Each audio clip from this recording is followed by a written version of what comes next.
কোনো কন্ট্যাক্ট নেই। হঠাৎ করে একদিন ফোন আসে, হঠাৎ করে 3 মাস পরে অন্য জায়গায় বিয়ে দিচ্ছে, তুমি পারলে আমাকে এসে নিয়ে যাও। All clear out.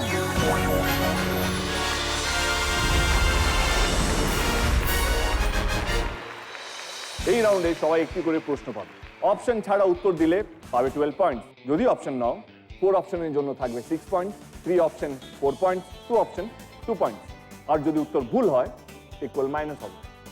এই রাউন্ডে চ্যালেঞ্জ করতে পারে। চ্যালেঞ্জের উত্তর যদি সঠিক হয় তাহলে পয়েন্টস ডাবল, আর যদি ভুল হয় মাইনাস ডাবল। ঠিক আছে, শুরু করি আমরা আমাদের পরের রাউন্ড। জলপাইগুড়িতে বিয়ের পর আপনাদের জীবন বদলে গেছে একদম। ভালোবাসার জোরে। কিভাবে? আমাদের প্রথম আলাপ হয় আর কি, প্রথম ওকে দেখি 2008 সালে। আমাদের বাঙালিদের ভ্যালেন্টাইন বলে, ভ্যালেন্টাইন ডে সরস্বতী পুজোর দিন। সরস্বতী পুজোর দিন। ওকে প্রথম দেখায় খুব ভালো লেগে যায়, খুব পছন্দ করে ফেলি। বন্ধুদের কাছে জানতে পারি যে ও হচ্ছে এই স্কুলের মাস্টারমশাইয়ের একমাত্র কন্যা এবং গ্রামের জমিদার বাড়ির ও নাতনি। ওর বাহ। দিকে চোখ তুলে তাকানো বারণ একদম। আসলে তাদের যে বিষয়টা ছিল আর কি, ও হচ্ছে মাস্টারমশাই মেয়ে, আর মাস্টারমশাই একটাই আবদার, মাস্টারমশাই জামাই মাস্টারমশাই হতে হবে। তখন তুমি কি করতে? তখন আমি ছোট একটা এনজিওতে কাজ করতাম। আচ্ছা। 5,000 টাকার মাইনে ছিল, ঠিকঠাকই চলছিল, প্রেমও ঠিকঠাক চলছিল। কিন্তু যখন বাড়িতে ও কথা জানতে পারে আমাদের প্রেমের কথা, তখন ওর বাবা, আমাদের বাড়ি জলপাইগুড়ি, জলপাইগুড়ি থেকে মালদা নিয়ে যায়। মালদা ওকে বলে নিয়ে যায় দাদু অসুস্থ। তো মালদা নিয়ে গিয়ে ওর সঙ্গে আর কোনো আমার কন্ট্যাক্ট হয় না। অ্যাকচুয়ালি মালদাতে আমার বাবার বাড়ি। আচ্ছা। এবার কোনো কন্ট্যাক্ট হচ্ছে না। আমি কিন্তু ওর জন্যই মাস্টারমশাই হওয়ার জন্য পড়াশোনা করছিলাম, তখন এসএসসি পরীক্ষার জন্য প্রিপারেশন নিচ্ছিলাম। কোনো কন্ট্যাক্ট নেই। হঠাৎ করে একদিন ফোন আসে, হঠাৎ করে 3 মাস পরে অন্য জায়গায় বিয়ে দিচ্ছে, তুমি পারলে আমাকে এসে নিয়ে যাও। আর বাড়িতে এদিকে তো আমি কন্টিনিউ রাজি করাচ্ছিলাম, কিছুতেই ওরা রাজি হচ্ছিল না। আলটিমেটলি এই সব বাধা বিপত্তি পেরিয়ে অনেক বুঝিয়ে লাস্ট পর্যন্ত আমার বাবা মা আমাকে বিয়েটা দিয়েছিল, এই বুঝে এই ভেবেই যে ঠিক আছে আমরা বিয়ে দিয়ে দিচ্ছি, বাকি জীবন তোমার জীবন, তুমি নিজে দেখে নেবে। তো আলটিমেটলি এভাবেই আমরা বিয়েটা করেছিলাম।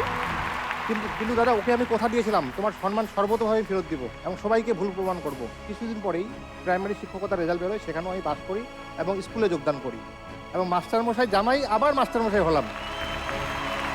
Very good. তারপর কি হলো? দাদা প্রাইমারি চাকরিতে ও যখন জয়েন করে আমাদের লাইফটা একটা সেটেল জায়গায় চলে এসেছিল, আমরা হ্যাপি ছিলাম, বাড়ির লোকও হ্যাপি ছিল। কিন্তু ও প্রচণ্ড পড়াশোনা করে এবং 2020 সালে একটি চাকরির পরীক্ষা দিয়ে ও ফাইনালি একজন কারেকশনাল অ্যাডমিনিস্ট্রেশন ডিপার্টমেন্টে একজন গ্রুপ এ গ্যাজেটেড অফিসার হিসেবে যোগদান করে।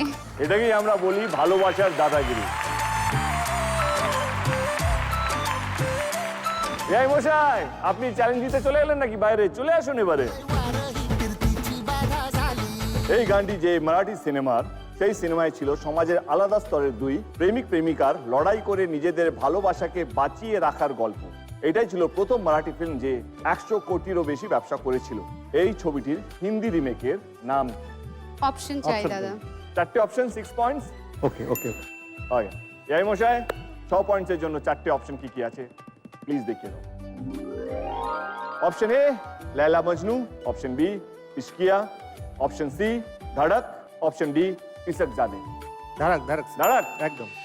এই মারাঠি সিনেমার নাম ছিল সাইরাত এবং হিন্দি রিমেকের নাম হলো ইয়ে Dhadak is the right answer. Sunrise Jalpaiguri পেয়ে গেল +6 পয়েন্ট। দাদাগিরি দাদাগিরি